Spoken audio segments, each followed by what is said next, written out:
In the Arctic, survival is never guaranteed. Food is earned, warmth is borrowed, and every hunt carries a cost. Among the Inuit, there is no creature more feared, more respected, and more spiritually dangerous than the polar bear. And behind the bear, watching, judging, remembering, stands a powerful spirit. His name is Nanook.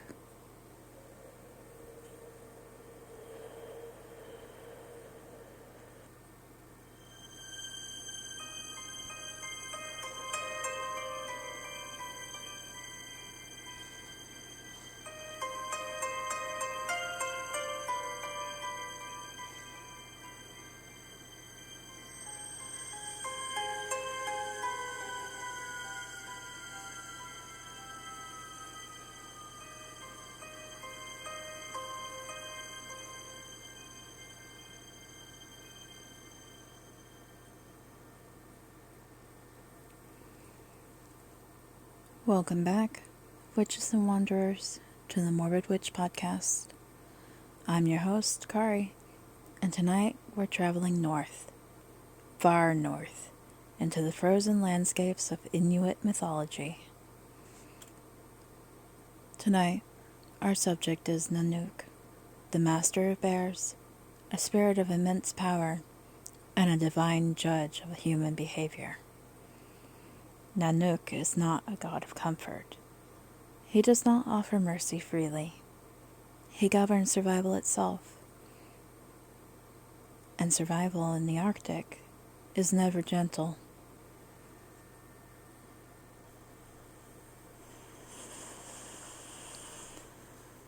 Inuit mythology is inseparable from environment.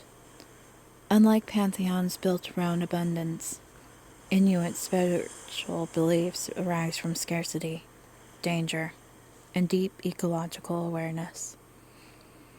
Spirits are not distant creators. They are present forces woven directly into daily life. Animals are not resources. They are persons. To hunt is not denomination. It is negotiation. Nanook exists within this worldview as a regulating force, ensuring that humans do not forget their place within the natural order.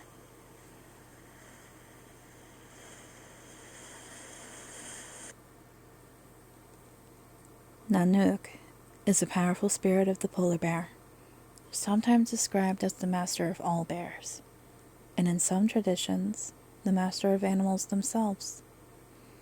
He is not always portrayed as a singular godlike figure, but rather as a ruling consciousness, an authority that governs how bears interact with humans. Nanook is immense, intelligent, and deeply moral. He watches hunters, he remembers behavior, and he responds accordingly. To disrespect a bear is to disrespect Nanook himself.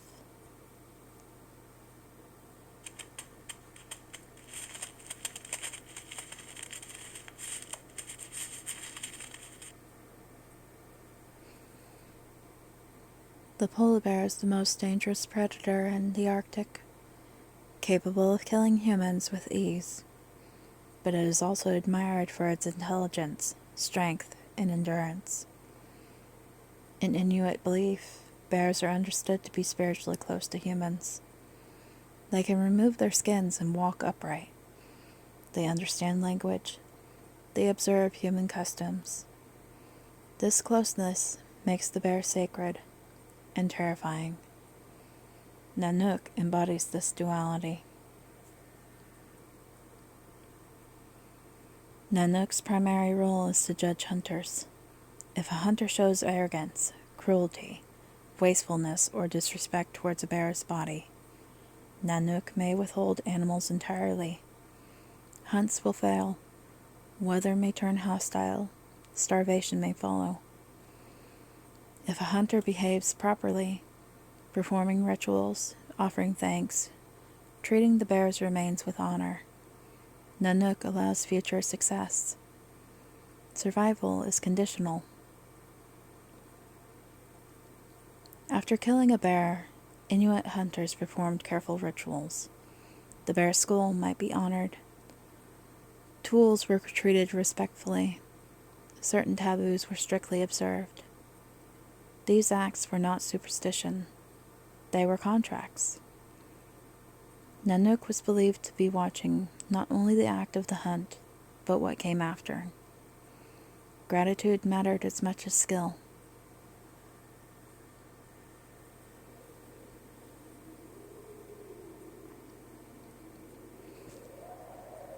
Many Inuit stories describe bears as shapeshifters, beings who shed their fur and become human.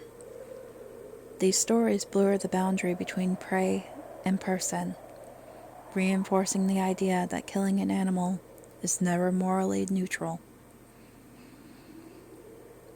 Nanook governs these transformations, standing at the boundary between human and animal worlds. He reminds humanity that dominance is an illusion.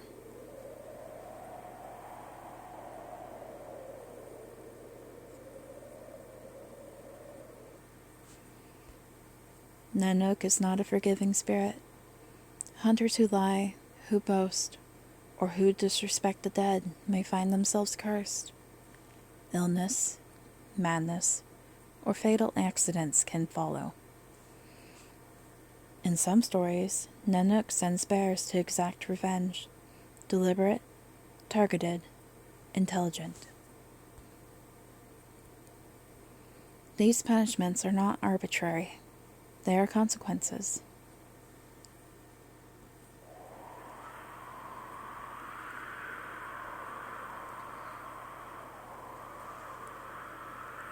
Nanook does not exist to destroy humans. He exists to regulate them. He ensures balance between consumption and survival, reminding people that taking life requires humility.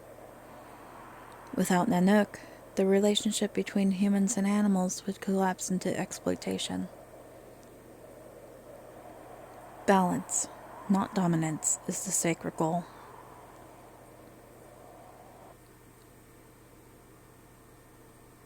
Nanook belongs to a wider mythological category, spirits who govern animals and judge humans accordingly. Like Artemis with deer, or master of animals figures across indigenous cultures, Nanook enforces ethical hunting rather than forbidding it. But unlike many gods, Nanook does not soften. The Arctic allows no illusion of control.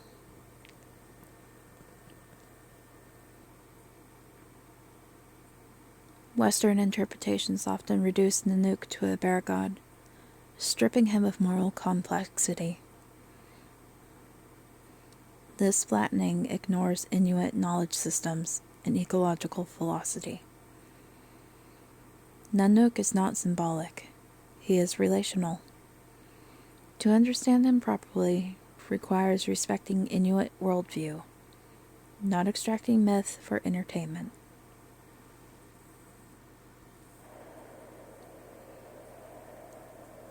Even today, Nanook remains culturally significant.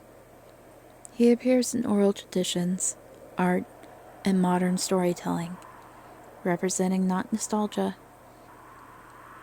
but continuity.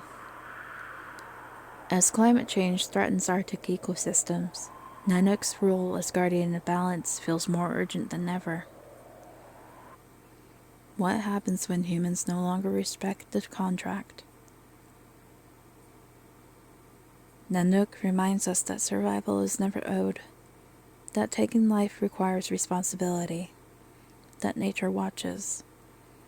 In a world obsessed with domination, Nanook offers a different truth. Power answers to balance. Nanook is not cruel. He is exacting. He does not punish humanity for existing, only for forgetting its place. In the frozen north, survival belongs not to the strongest, but to the most respectful.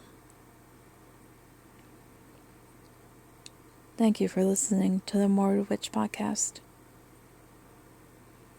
If this episode lingered with you, let it. Some spirits are meant to unsettle, to remind us that the world is not built for comfort alone. Follow the podcast on Spotify, YouTube, and iHeartRadio. And join me next time as we continue to walk the boundary between myth, fear, and belief. Until then, stay strange, stay spooky, and remember, the shadows are always watching.